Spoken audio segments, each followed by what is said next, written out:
Hi, I'm Hassan, the lecturer here at the Institute of Medical Education, and today we're going to look at a physiology, section 3 GAMSAT unit. And in today's unit, we're going to look at three questions. So before we begin, you could just pause the screen and have a read of the stimulus here and the three following questions. So 108, 109, and 110. So you can pause the screen here, pause the screen here, and pause the screen here. Okay, great. So if we go back to the start. Okay, so in the GAMSAT, they like throwing questions out with or units out with massive amount of text or a big diagram, and I mean your time pressed to try to read the diagram, understand what's going on. But again, like I said before, let's just try to be systematic here. If we're systematic, we won't miss a beat. So the text is telling us that if we look at, say, the text here and then we can join it to the diagram, parietal cells, we can see here parietal cells, let's identify it straight away. You can see they're involved in acid secretion. So it says here, they release hydrochloric acid, which breaks down the food in the stomach. If we take a look at chief cells, so chief cells are going to be here. It's not easy to see in the diagram, but you can see in the text that it says that they release pepsinogen. So pepsinogen is activated by the stomach acid to form pepsin, and pepsin's involved in protein degradation. So next we see Ecl cells. So Ecl cells here, they can activate histamine to also activate parietal cells to promote acid secretion. Then you have your D cells. So D cells are important here because they secrete somatostatin. So any kind of statin you hear in the system, it has more of an inhibitory effect. So a somatostatin is going to act as an inhibitory signal for acid secretion. So what's going to happen is somatostatin is going to come around, inhibit, the release of protons, and this is going to cause a negative feedback loop. So somatostatin is going to inhibit G cells, it's going to inhibit parietal cells, it's going to inhibit Ecl cells, it's also going to inhibit chief cells. So it's going to have a massive effect here, and it's going to cause this negative feedback. So when we say negative feedback, it means that if there's a positive increase in something, the negative feedback tries to bring it down. Whereas if there's a positive feedback, let's say there's a negative effect, positive feedback brings that up. So think of it that way. So, and finally, we've got here G cells. So G cells secrete gastrin, and gastrin is what stimulates acid secretion by direct action on the parietal cells, or you can see the arrow, it can go to Ecl cells to do indirectly by histamine. So you can see here as well, if you look at the diagram, you've got the lumen of the stomach, you have the gastric mucosa, and then you've got the enteric plexus, or that's where obviously the input from the brain or the vagus nerve, or sorry, the neurons are coming from. So if we take a look at the first question, it says, which of the following would cause the biggest decrease? So the biggest decrease in acid secretion. Let's get that pen out here.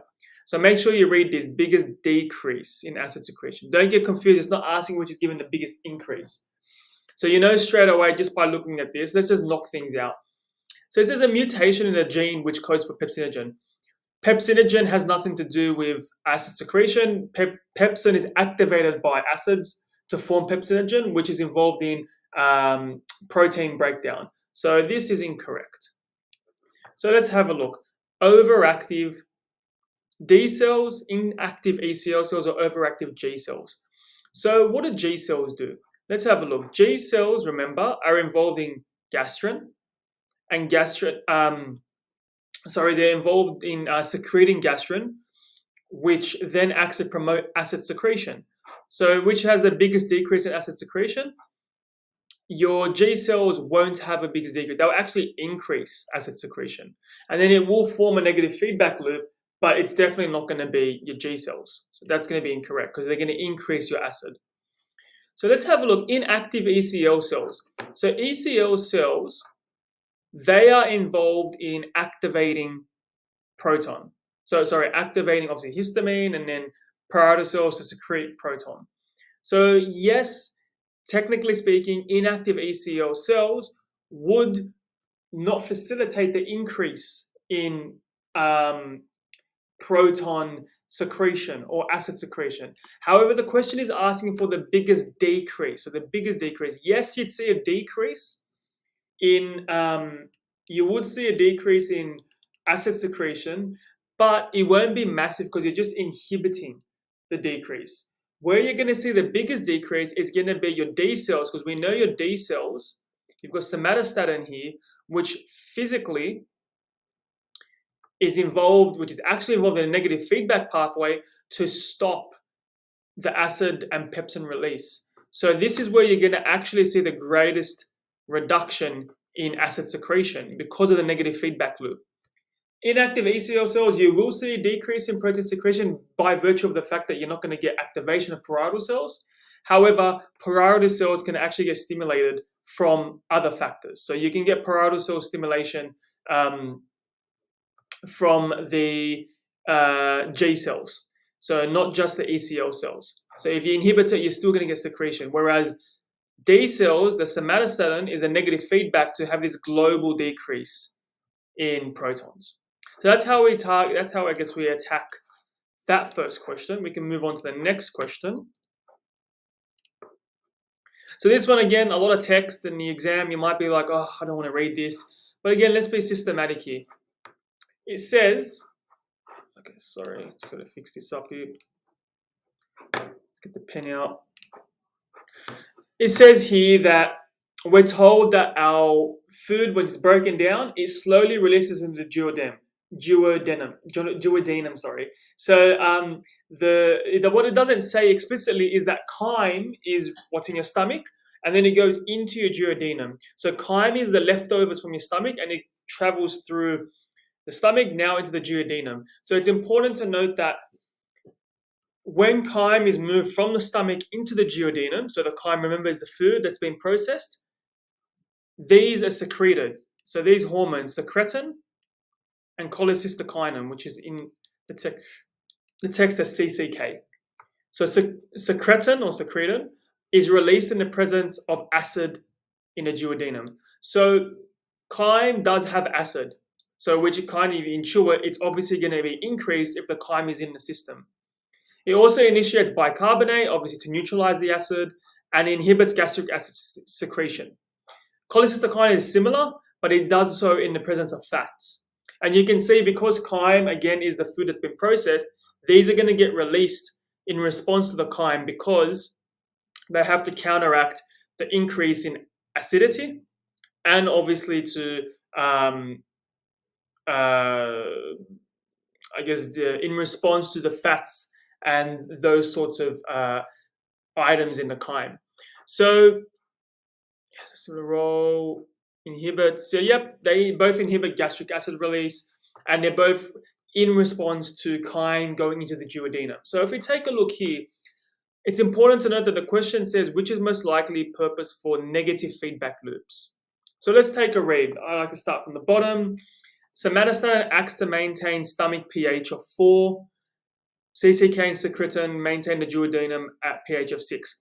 Look, so there's nowhere in the text and nowhere in the stimulus that discusses the maintenance of pH in the system and whether this has something to do with the negative feedback loop.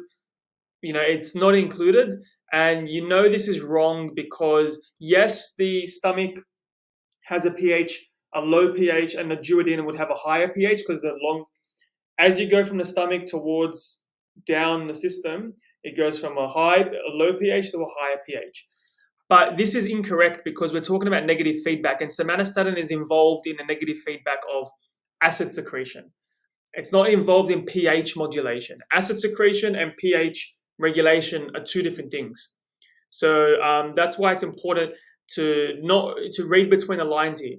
Somatostatin is involved in acid regulation, not pH regulation. There's a difference there. So it's something to think about as well. So that's definitely incorrect.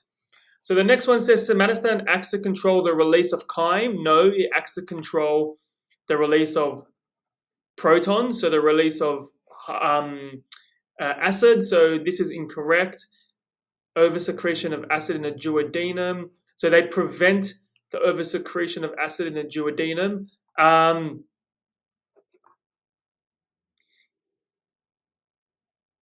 take a look.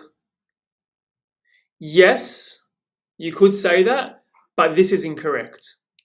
So this is definitely incorrect. So they don't control so somatostatin doesn't control the release of chyme into the small intestine. It controls, it's involved negative feedback of the protons. So that's incorrect. So next it says histamine acts to amplify acid release. Secretin and CCK act to control release of chyme from the stomach. Okay, so histamine does, I guess, amplify acid release. However, secretin and CCK don't release the chyme in the stomach. So CCK and secretin are released in response to chyme. So it's the opposite. So this is incorrect. Finally, it says somatostatin acts to prevent oversecretion of acid in the stomach. Yes. And so also secretin and CCK act to allow sufficient time for chyme to be digested in the duodenum. Yes.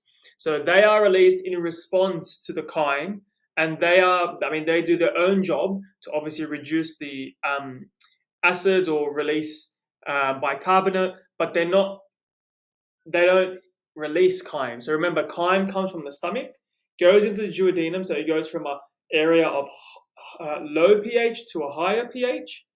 And because the chyme is still going to be acidic, we have to neutralize that, which in response, secretin is released.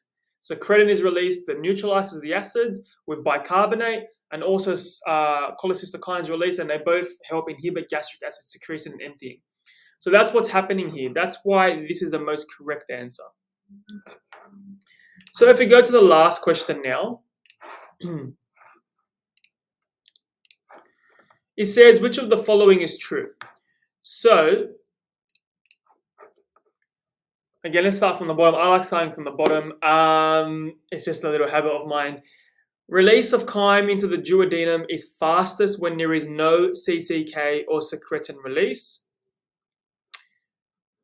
Or release of chyme into the duodenum is slowed more by the presence of CCK and secretin.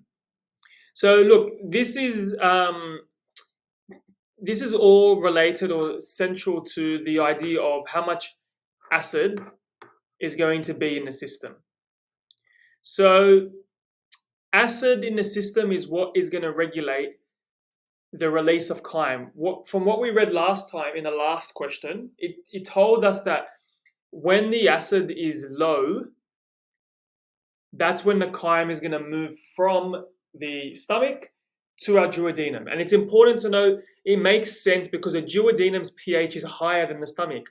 So we have to make sure that the chyme, when it's going into the duodenum, is less acidic because we don't want to destroy, obviously, the environment in the duodenum. So it makes sense then that the chyme is going to be acidic, but we're going to try to de-acidify it in the duodenum.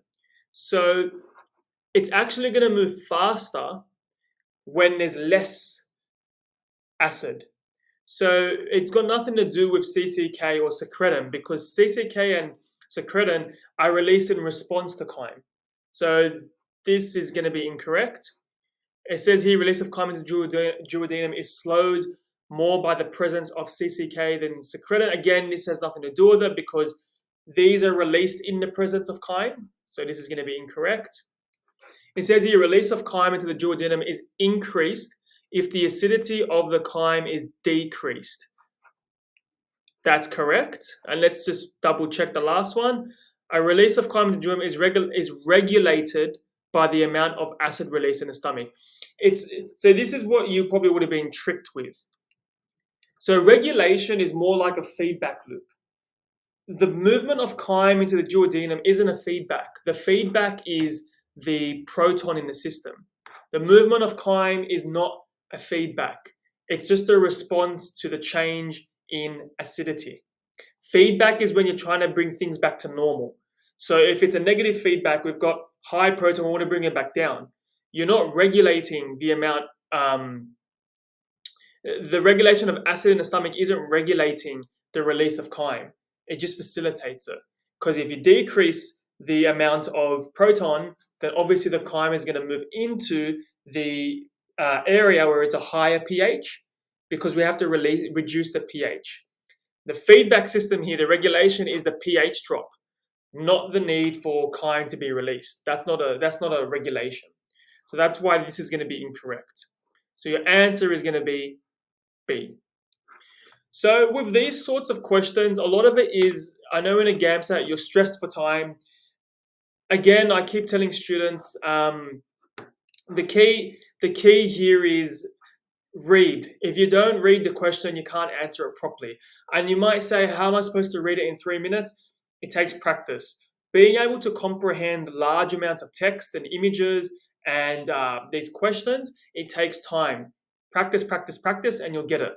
If there's anything in this video that you found difficult to understand, just pop it in the comment section below, or you can contact us directly. I'd love to help. And otherwise, we'll talk soon. Thanks. Bye.